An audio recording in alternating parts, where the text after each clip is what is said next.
It's Miami-Wade County, no more. After 13 seasons with the Heat, Dwyane Wade heading home to Chicagoland.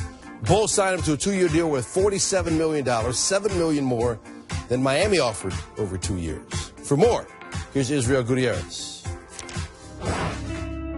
The Miami Heat select Dwyane Wade from Marquette University. Miami didn't know what it was getting when Dwyane Wade arrived in 2003. All we knew was he wasn't LeBron James or Carmelo Anthony or Chris Bosh. We found out quickly, though, because he introduced us to that blinding crossover. Because he enjoyed exploding to the rim the most when there was a defender in his way. Because it took him all of one playoff game to prove he loved the enormous moments. Here is Wade. Yes! With 1.3 to go. A rookie, Dwyane Wade. Wade didn't even know what Miami was getting.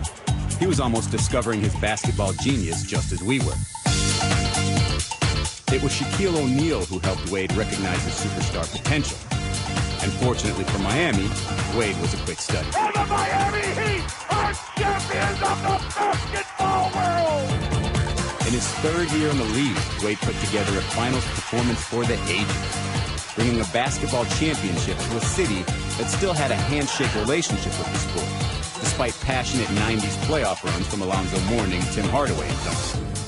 Wade turned that into a smothering embrace, and for the rest of his time here, Miami never let go. And Dwyane Wade cannot get up off the deck. He is in a lot of pain. Wade fought through shoulder and knee and hamstring pain. He captured a scoring title.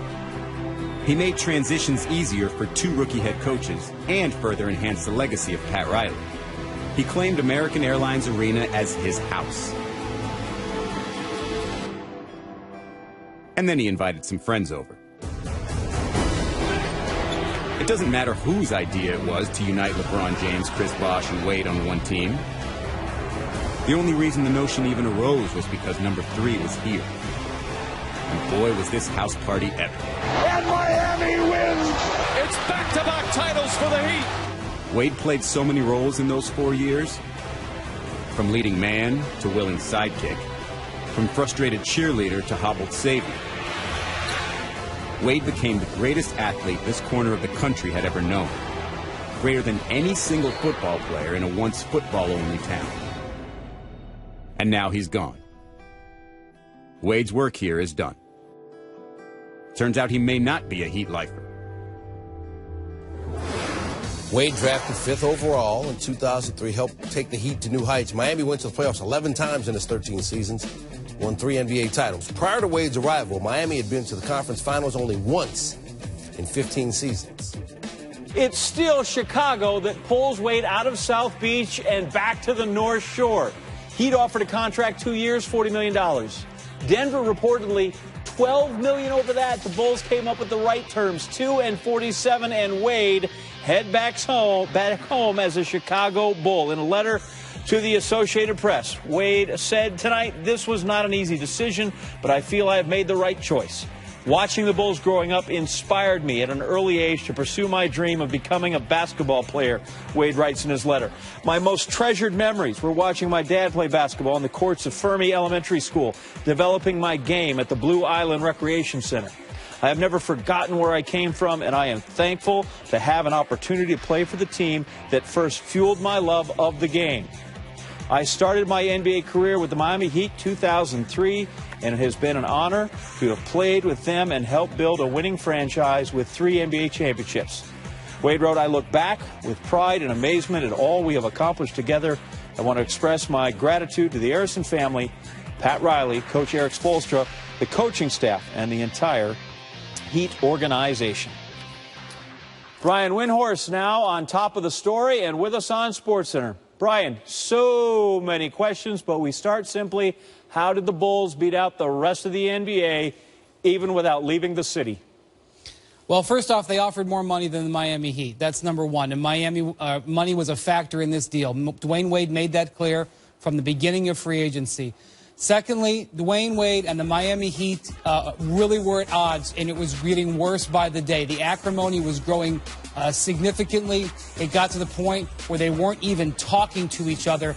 Their owner, Mickey Arison, was in New York today to try to save the relationship. It was a short meeting. No progress was made. And shortly after the meeting, Dwyane Wade made it clear to the Chicago Bulls, make room for me. I'm going to come to you. The Bulls proceeded to trade off Mike Dunleavy to the Cleveland Cavs, trade off Jose Calderon to the Los Angeles Lakers, cleared the space for the type of money Dwyane Wade wanted.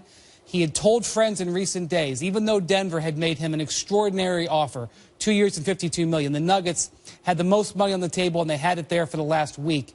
He only could see himself playing in Miami or Chicago, where he is from. And that is what it came down to. And today, when Mickey Arison couldn't save it, he decided to go to Chicago. So Wade joining the Bulls is certainly interesting, but the departure from Miami to me is far more fascinating. Let's dig into that a little bit. Why couldn't Arison save it this time? Why couldn't Pat Riley work his magic that he had done before? Well, at the end of the day, Dwyane Wade felt like a second-class citizen in this free agency. He saw Hassan Whiteside get a meeting with the Heat right after midnight. He saw the Heat tell him to wait essentially on the runway while they went and pitched Kevin Durant. And they offered Kevin Durant a contract of $26 million a year, even though they didn't have the money. And then they came back to Dwyane and said, let's start you at $19 million. And Dwyane Wade said, number one, that's a pay cut from last year. Number two, you just told Kevin Durant you could get him 26. Why can't you get me 26? And that is where it really went south from there. But I think there's also another factor here. The Miami Heat may have gotten to the point where they decided that they did not want to go to the ends of the earth to keep Dwyane Wade.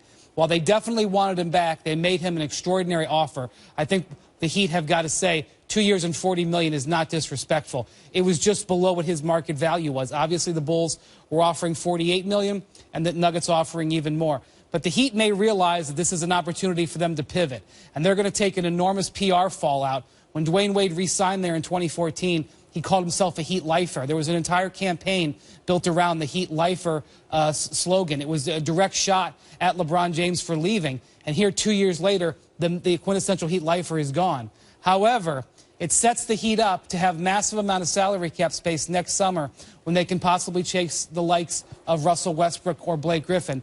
Potentially, this enables them to move on from a 34-year-old who they got the 13 best years of his career and let him go off into the sunset in his hometown and allow them to reset next year. They would never put it that way, but I guarantee you that was one of the things they were talking about before thinking about tearing up their team to create more cap space. I agree with you on the PR pit. You could sell it that LeBron ran off, and it looks at this point like Dwyane Wade got run off. Rondo, Jimmy Butler's there, Wade, I guess Robin Lopez. What's he join with the Bulls? Yeah, you have a completely different looking team. Gar Forman and John Paxson said they were going to change this team, and they certainly have. I don't think the Bulls really were convinced that Dwyane was going to leave Miami really until the last 24 hours. As late as this morning, they weren't sure that Dwyane Wade seriously was going to do it, and they certainly weren't going to trade off any pieces of their team, like Mike Dunleavy, especially a rotation player, to do so. So now what you have is a team that's got a lot of star power. There's a lot of all-star appearances. You pull in Rondo and Dwyane Wade. Not only that, with Wade being a Chicago native, there's going to be a lot of excitement.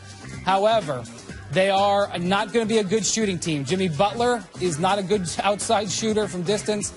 Rondo isn't a shooter basically at all. And Dwyane Wade, while he's a tremendous scorer, has not shown to be a shooter. This is sort of the anti-pace and space team. They are going to be one of probably the most compact teams in the league. Robin Lopez, who they acquired, also not a shooter. So they are going to have a challenge for Fred Hoiberg, who likes to play with pace and wants to get shooters.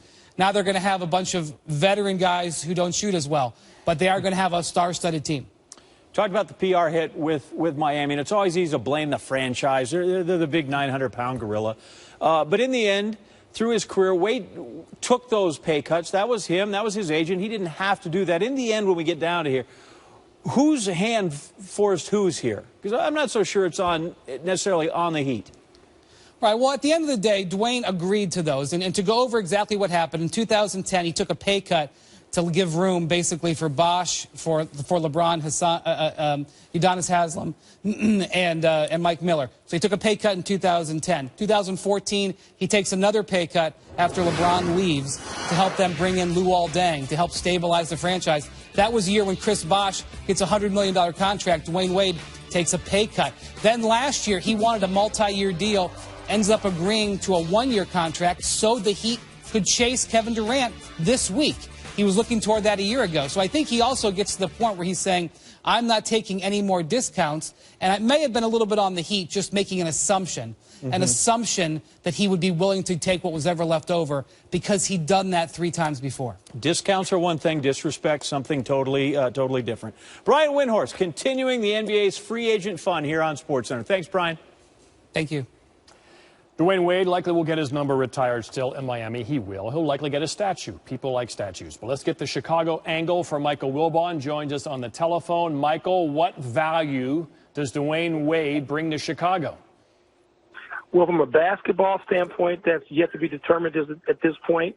From an emotional value, it's hard to calculate. It's greater than the money the Bulls are paying. And remember, the Bulls just traded away arguably the most popular athlete in this city, at least from 2008 through 2013, since Michael Jordan, when they traded away Derrick Rose.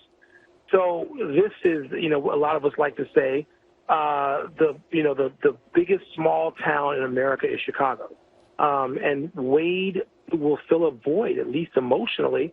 And, it'll be interesting. We'll all be asking him, the first thing I want to ask him when I talk to him is, what do you have left in the tank? And I'm sure he believes he has a lot left in the tank. He had a pretty good season last year. And so the question is, yes, from a basketball standpoint, what does he have left? How's he going to fit in with Rondo at a time where teams are acquiring three-point shooting as frantically as they can and just sort of stockpiling it?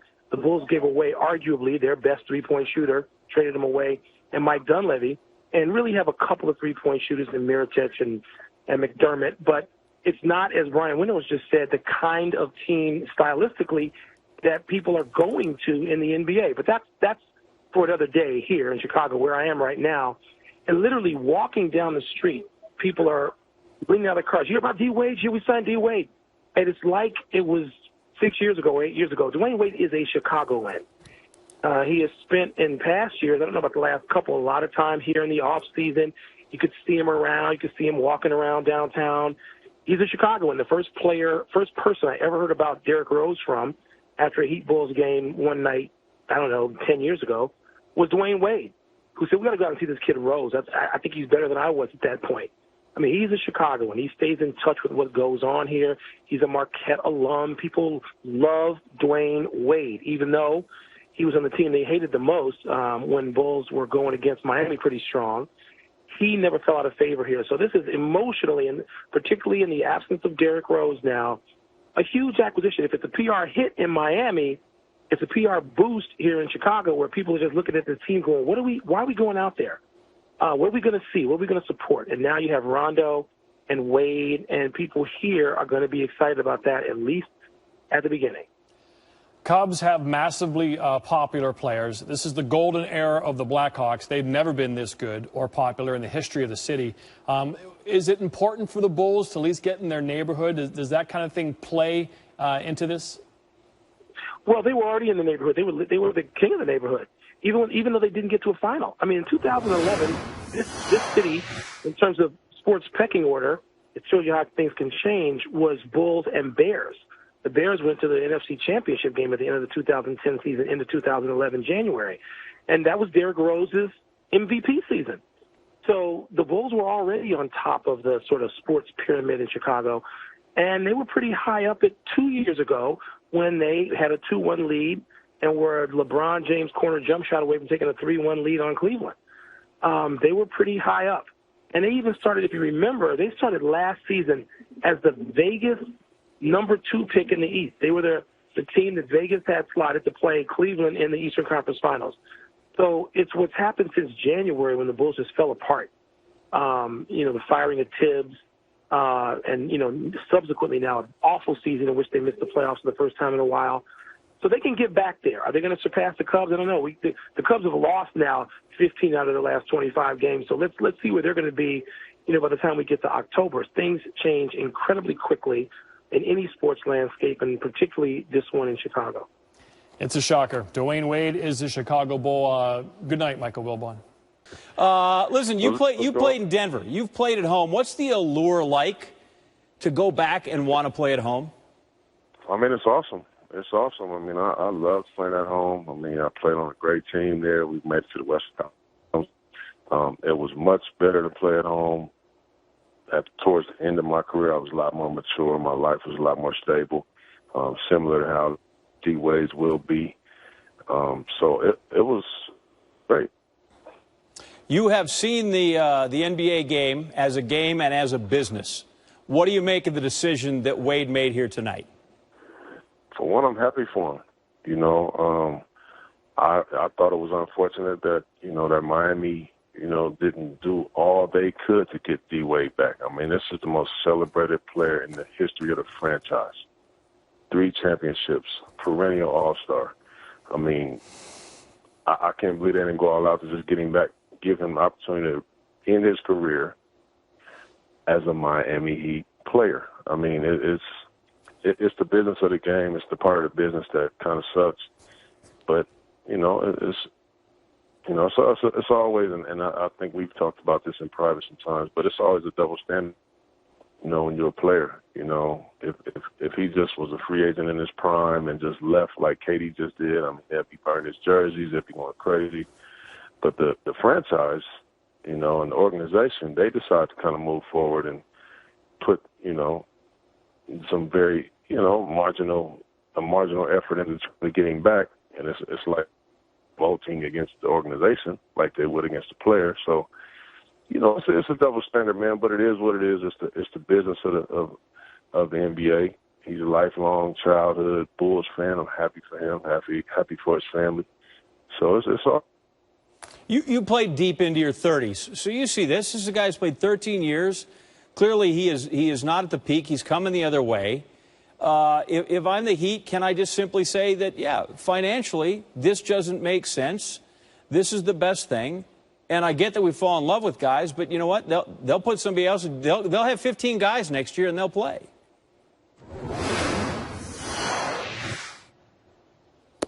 All right, Chauncey Billups. Sorry, lost him there. I'm not sure. Not sure. Bedtime. Could have been that. I feel bad, but Chauncey Billups. Now I say a proper goodbye to you. Hopefully he's still listening.